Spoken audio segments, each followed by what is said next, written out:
Welcome to the American School of Guatemala. I'm Danica Novak. And I'm Chip Phillips, and as a team, we are the Office of College Counseling here. And this is one more episode for AP Uncover, and we have a special guest today. Yes, she's somewhat of a legend here at the American School of Guatemala. She's been teaching AP courses for quite a while. Her name is Rosalie Balcells. Welcome, Rosalie. Welcome, Rosalie. Thank you for having me. Please tell us your experience about the AP program in general. When did you start hearing about it? How many years have you been part of it? Let's see. I started here at CAG teaching mathematics, and we had a teacher that was had been here for a while teaching AP economics, and I love economics, and so I asked to be placed in his position when he left. And when he did, I did move up after a lot of trepidation because I was really scared of doing it. But I went ahead and did AP microeconomics and AP macroeconomics in 2009. And that's when my whole career with AP started.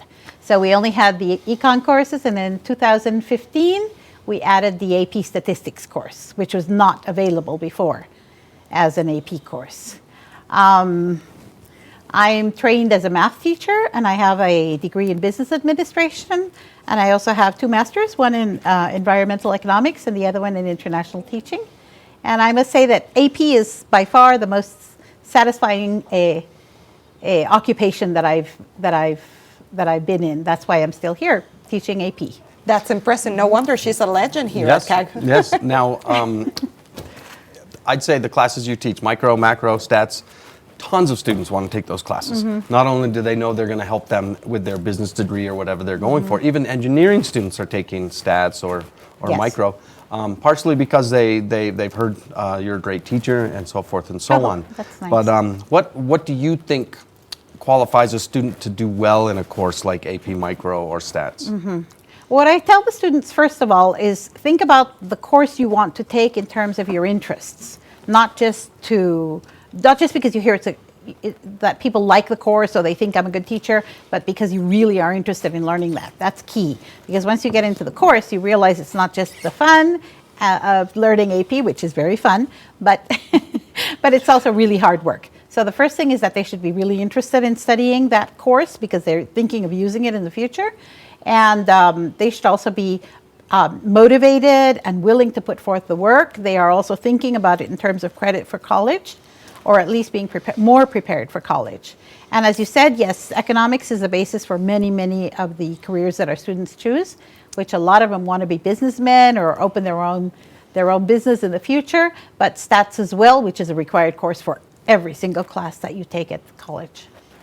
And it's nice that you pointed out that a lot of our students, they go for economic business majors. So I think having the 3 courses that you teach here at CAG, it's an enormous benefit for them to explore their passions and the specific topics, and of course to get ready for college. You've taught, like you've said, economics for what now, 10, 12 years? Yeah. Can you tell us some changes you've seen in maybe the AP curriculum or the testing? What have you noticed, if you have noticed anything that's shifted? Overall, I would say that not much has changed. Not much has changed. In the curriculum, they do add a few different topics, or they change them slightly in the way that they're going to be testing them. The same as with stats. Stats this year had a lot of changes. A lot of changes in stats. They added a lot of topics to try to bring up the level a little more, which is already very high. Economics, I would say that there haven't been very many changes, really. Most of the changes have been in the recent 2 years past, because they were forced to, because of students being virtual. So the way that they're testing has changed a lot. I think that I like the way that they're bringing in current topics as well, which they didn't do that before. Because mainstream economics is based on history, and so it's kind of, the curriculum for economics has not changed much because it's mainstream economics. It's not one specific current. But now they're trying to bring in more current events into the program. Interesting. Well, I have another question. How many hours of homework or the workload do you demand from your students? or do you expect from them? I expect from them, yeah. There's a lot of work to be done at home. because we use something called the flipped classroom approach, in which the students prepare at home by watching videos or reading the text and and doing exercises previous to the class. They do between, I would say, anywhere between 4 and 8 hours, which is not much, but it could be up to 10, depending on how much time they put in as well. Because they do have to read and then make notes, and then they usually watch videos accompanying the reading. And sometimes I have them do prior work on that topic, so that when they come to class, they're ready to tell me what they don't understand, and we're ready to do more application problems. Yeah, that's basically what they do in college, that you need to come prepared to class. Yeah. It's kind of the opposite of what we usually are used to doing, having the students come and then giving them a lecture and then having them, do a few exercises and sending them home with homework, which they usually don't know how to do because they haven't learned enough. This way they come to class already really well prepared, in fact, ready to participate, ask questions, or even teach their peers. I've heard in your classes you use groups, teams of students. How much do you think that helps students learn from each other? Is that a key aspect to your way of teaching? Yes.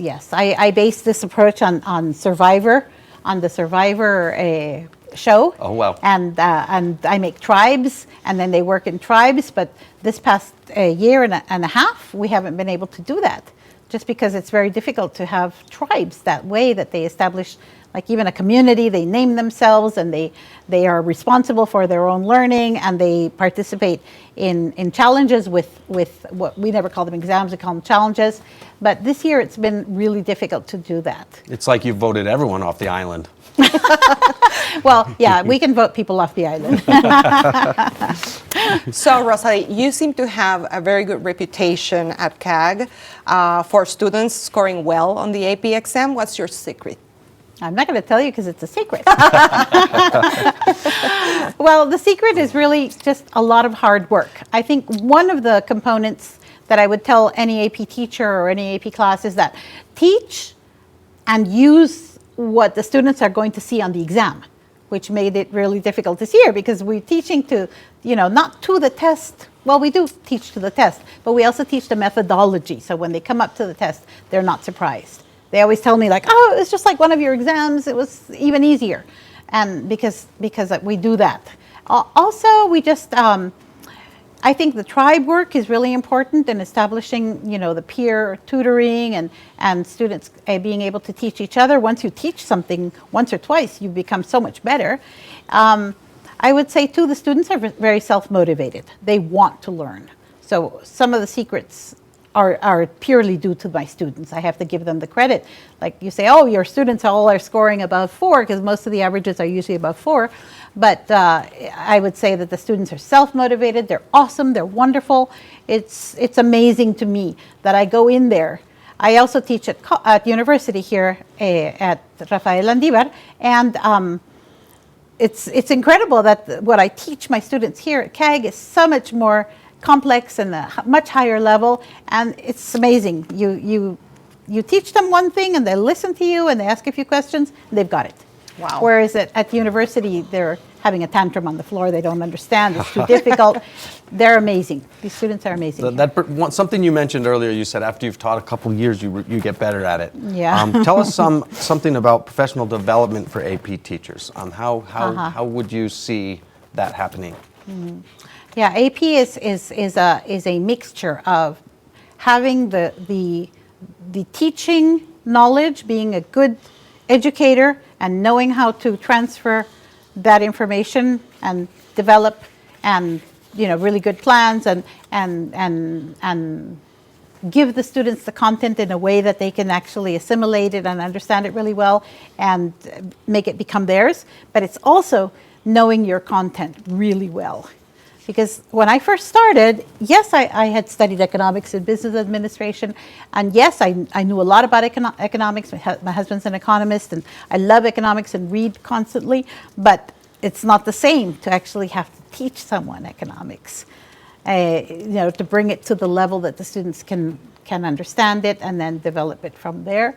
So yeah, I'd say professional development should be a mixture of becoming a better teacher, which you can do through workshops with AP, with College Board and AP Central. Also just reading journals about the material. The AP Community blog is really good too.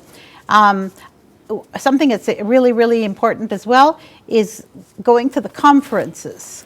I just recently went to China. I didn't actually go to China, but I went to the national conference, international conference in China, and that was so wonderful. I went to the stats one because I usually go to the econ ones, and we had who's going to be, because I'm an AP reader as well. I read micro for 5 years, and now I'm going to read stats this year.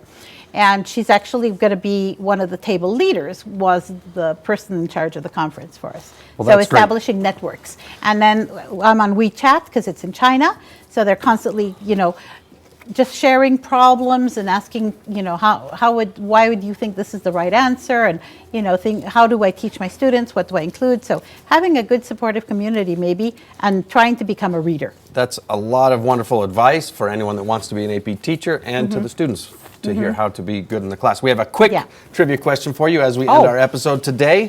Let's see. 2 people have gotten it right, 1 person wrong. Let's see where you fall in with all your experience, even though it's a silly one. What college level skills do students develop during AP classes? A, time management. B, problem solving. C, self-study skills. Or D, all of the above. All of the above. Excellent. Ding, ding, ding, ding, ding. Well, listen, we hope you all tune in and watch our previous episodes. We've talked to students, we've talked to teachers, we've talked to representatives from universities, and we've even talked to capstone coordinators. So thank you so much, Rosalie, for being here today. Thank you. Thank you, Rosalie. And thank you, everyone, for joining us here today on AP Uncovered. Where we teach everything you need to know about the AP to keep you covered.